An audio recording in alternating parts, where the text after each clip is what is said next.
For StateCollege.com, I'm Nate Mink here with Ben Jones, recapping Penn State's 45-22 victory over Indiana at Beaver Stadium here. Ben, obviously, needless to say, the big story today is Mike Motti, the senior linebacker.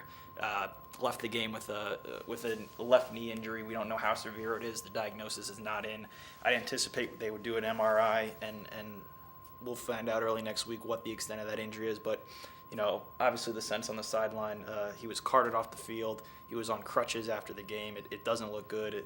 The fact that there's one game left in this season, for all intents and purposes, it looks very much like his career's over, unless he decides to do that sixth year, which technically is still on the table, but up till this point really wasn't a consideration for him.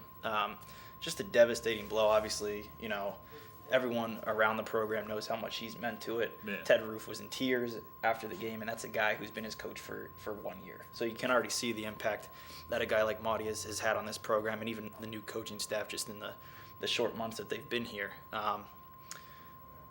Where does Penn State go from here? He's the heart and soul of this team. There's a week left, obviously, but you get the feeling that this does not sit well with a lot of guys right now. Yeah, it's a devastating blow, like you said, for everybody around the program. I think you could feel it after the game. Even people, we don't play for the team and we're not supposed to root for the team, but everybody respects a guy like Michael Motti, and you hate to see something like that happen to somebody, that's such a high character kind of guy. So, Penn State's done a good job rebounding from everything that they've come through, and I think if, they really want to try and live up to the sort of leadership that Motti has shown through the offseason and through this season, them rebounding without him would be the sort of homage of sorts to that. And, I think they're looking to do that. Some of the guys after the game talked about how they'll still rally around him. I think Gerald Hodges mentioned that, he's still a vocal leader, whether he plays or not. So, I imagine that they'll come out guns a-blazing, against Wisconsin. And there's always the possibility that Wisconsin rests some of their starters if the Big Ten and the bowl situations are already sorted out. Right. Obviously the Motti injury kind of cast a dark shadow over this game, but there was a lot of good for Penn State, particularly on the offensive side of the ball. Matt McGloin set some school records today. Believe completions in a season, or career completions, single season yardage. He passed Darrell Clark's record of over 3,000, and obviously career high in passing yards. He finished with 395. Real close to being the first Penn State quarterback to throw for 400 yards in a game. Allen Robinson, the sophomore receiver, broke the single-season receptions record held by O.J. McDuffie and Bobby Ingram. He got that catch in the first quarter, and actually lost yardage on the play, which is unfortunate. But, Allen Robinson made spectacular plays all day. 197 he finished with receiving yardage, won a lot of jump balls in the end zone, and to me, he's a terrific. He was a terrific basketball player in high school. To me, that makes a world of difference. Just being able to position his body, and even just timing and jumping ability is just off the charts. So he's definitely got a bright future ahead of him here. Here we are. We obviously have a week left in this thing.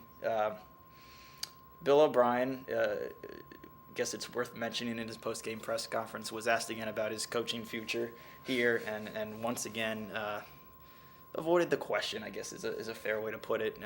Really, I think at this point, the way to decode this or analyze it is that he just doesn't like talking about this yet. He doesn't feel a need to talk about this yet. He still has a week left of prep for Wisconsin, and after the season, if NFL teams court him, then that's the time to address it, I think, in his mind. So panic alarms and panic bells are going off in Nittany Nation right now because he refuses to make a definitive statement.